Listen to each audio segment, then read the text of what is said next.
Welcome, dear friends, to another episode of the Mahabharata. In the last episode, we heard about how Dussasana and Duryodhana wanted to kill Bhima by poisoning him, but they failed. Bhima came back with renewed power and renewed strength. We also learned that Bhishma was looking for a teacher for the Pandavas and the Kauravas who could train them in the advanced skills of using arms and weaponry.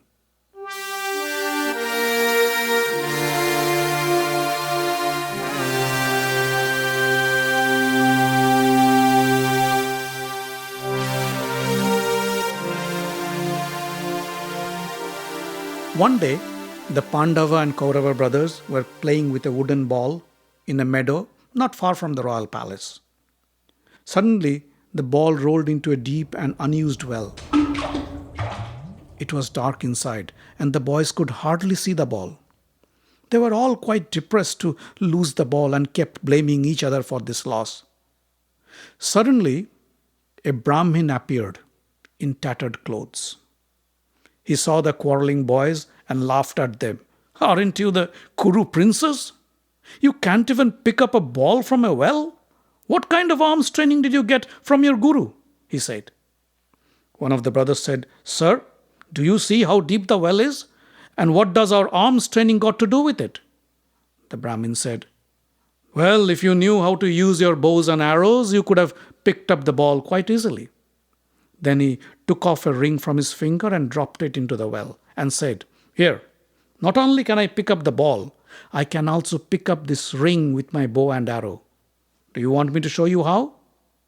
Yudhishthira said, Yes, sir, please do, and we'll give you whatever you want."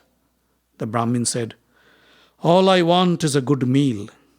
Yudhishthira said, "Sir, if you can do what you said, then not only a meal, we will arrange for a permanent livelihood for you in the palace of Hastinapur." The Brahmin smiled and said, "Fine." He looked at the tall grass field around and told the boys, "Go, get me some reeds from those grasses." The boys ran to get the reeds. The Brahmin took them, and with a knife he sharpened one end of each reed.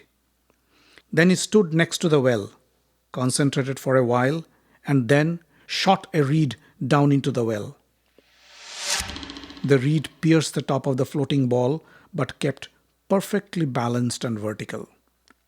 He then took another reed and shot it exactly the same as before, but this reed hit the rear end of the first one and stuck there. One after another, the Brahmin shot the reeds, and they stuck to each other and formed a long chain which soon reached the top of the well. He then gently pulled the chain of reeds and retrieved the ball from the well. The boys applauded and cried out in joy. The Brahmin said, "Wait, I still have to recover my ring."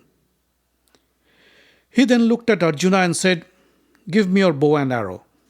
Arjuna gave him his bow and arrow. The Brahmin engaged an arrow to the bow, aimed down the well, chanted a few mantras, and released the arrow. The arrow went straight in, and magically it came up to him with the ring attached to its tip. The boys were awed, to say the least. Yudhishthira said, "Sir, who are you? You just cannot be a simple Brahmin." The Brahmin laughed and said, "I am Drona, the son of Rishi Bharadwaja. Go and tell your granduncle Bhishma and tell him about me. I am sure he knows me." Some of the boys ran to the palace and informed Bhishma of the incident. Bhishma knew immediately that the teacher he was looking for has himself arrived at his door. He knew of Drona quite well, for Drona too received his arms training from Parashuram, who was also Bhishma's teacher. Besides, the fame of Drona as one of the most skilled warriors had reached his ears through his spies and informers. Bhishma came out to the meadow and welcomed Drona with open arms. "Drona, we are indeed honored to have you here at Hastinapur.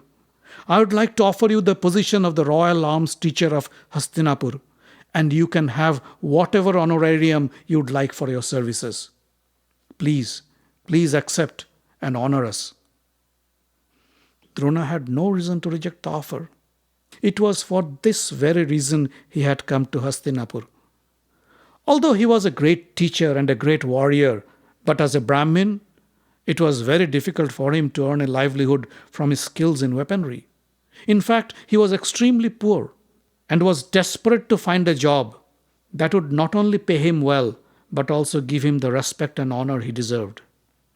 But he also had another ulterior motive, of which we will learn later.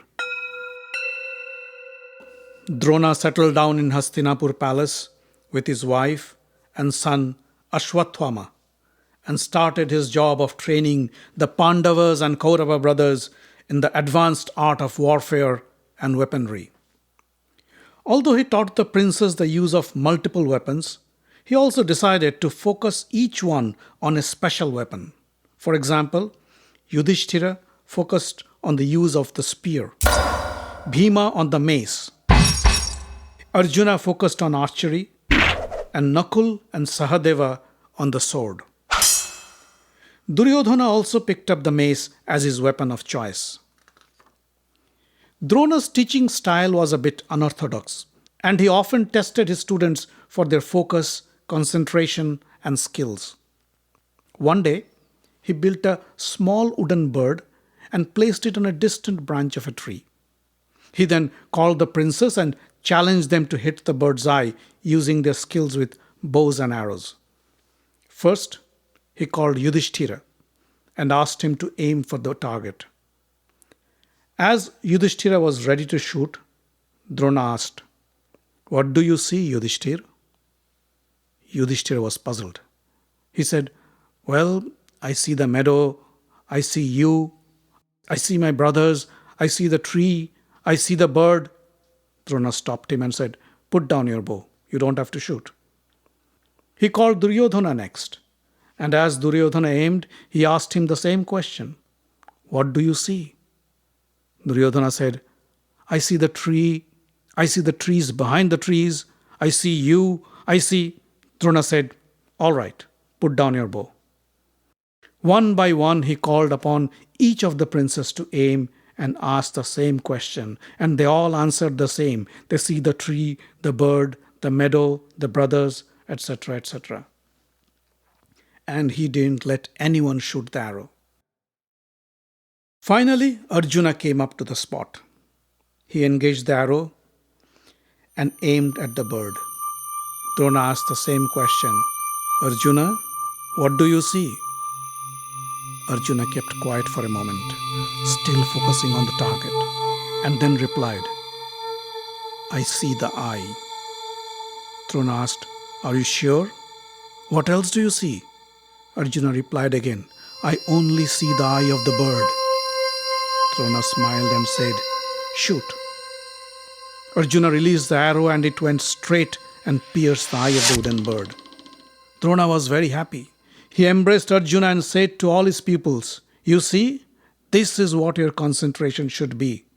When you aim at a target, that's the only thing you are supposed to concentrate on, nothing else." He turned to Arjuna and said, "Arjuna, keep practicing like this, and I will make you the greatest archer of all." In fact, Arjuna was never tired of practicing. He practiced his archery skills tirelessly from dawn to dusk. One evening, when he was having his dinner, the lamp in the room went out in a gust of wind, and the dining room was pitch dark. But Arjuna realized that he was still able to eat his food. In the darkness, he could pick up the food from the plate and take it to his mouth without any effort at all. He thought if he practiced properly, he could shoot his target even in the dark. Then on, he started to practice during the night and soon became skilled in hitting his target in total darkness. One day, while Drona was teaching archery to his royal students, the Kuru brothers, a young boy walked in. From his looks and his costume, it was quite evident that the boy was of tribal origin, a Nishad. He was carrying a crude bow made of bamboo and some arrows with him. The boy walked up to Drona and kneeled down in front of him to pay his respects and said, Gurudev, I am Ekalavya. I long to become a great archer and have always wanted to learn the skills from you. Please take me in as your student and teach me the art of archery. Drona raised his hand to bless him and said, I am happy to know that you want to learn the art of archery from me, but I can only accept students of royal origin. Do you come of royal heritage? Ekalavya put his head down and said, No, sir. I am only a tribal, a nishad. I live in the forest. Drona said, Then I am sorry, Ekalavya. I cannot teach you. Please, go back. Ekalavya slowly walked away, while the Kuru princess laughed at him from behind. Drona scolded them, Stop it! Get back to your practice. Few months later, Drona took his students on a hunting trip to the forests. The royal entourage consisted of a huge team of servants, guards, cooks, cattle, and also a few hunting dogs. They set up camp in the forest, and Drona started to train them in forest warfare in between hunting trips. One day, one of the dogs of the camp went astray, deep into the forest. Strolling through the forest, the dog came to an opening where stood a small hut, and in front of the hut stood a clay statue of Drona. In front of the statue, a young boy was busy practicing his archery skills. It was Ekalavya. He looked quite fierce in his leopard skin loincloth and tribal jewelry and body paintings. The dog started to bark at Ekalavya. Ekalavya was feeling very annoyed and disturbed by his incessant barking. He tried to shoo away the dog a couple of times, but the dog refused to leave and continued to bark at Ekalavya. Ekalavya got impatient. He shot 7 arrows inside the dog's mouth and stopped the dog from barking without hurting him. The dog ran away and came back to the Kuru camp. When Drona and his students saw the dog, they were surprised to say the least. Shutting off a dog this way could only be done by someone who's extremely skilled. Even Arjuna couldn't pull off such a feat. They all followed the dog to Ekalavya's hut and was even more surprised to see the clay statue of Drona. Soon Ekalavya came out of his hut and was overjoyed to see Drona. He kneeled down at his feet and paid his respects. Drona asked, Ekalavya, what are you doing with my statue? Ekalavya said, Gurudev, I was not fortunate enough to have you as my teacher in person, but I have always considered you as my teacher, my guru. So I made this statue of yours and have been practicing archery in front of you to perfect my skills. Drona was kind of happy. In fact, he felt quite elated to see that he had a very talented student whom he never taught in person. But he noticed that Arjuna looked quite depressed. Drona pulled Arjuna to one side and asked, What's the matter, Arjuna? Why are you depressed? Anything wrong? Arjuna said, Nothing's wrong, Gurudev. It's only that you had promised that I only would be your best student of archery. No other student of yours could surpass me. But I guess that's not true anymore. Drona understood that it would be a strategic mistake to let Ekalavya surpass his favorite student Arjuna.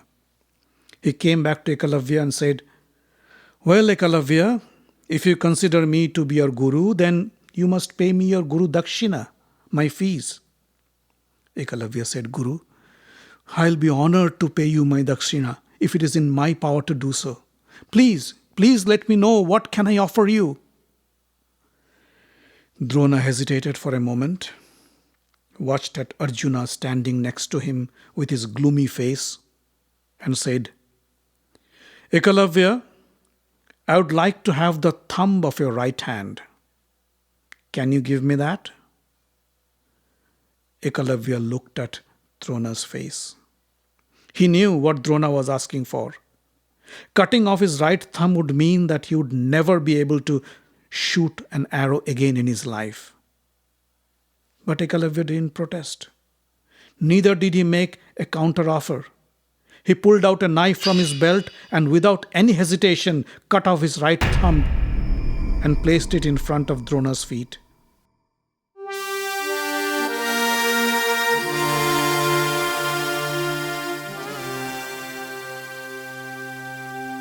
Drona was stunned and overwhelmed by Ekalavya's loyalty, but he didn't express any emotion. He only raised his arm to bless Ekalavya and left the forest with his students.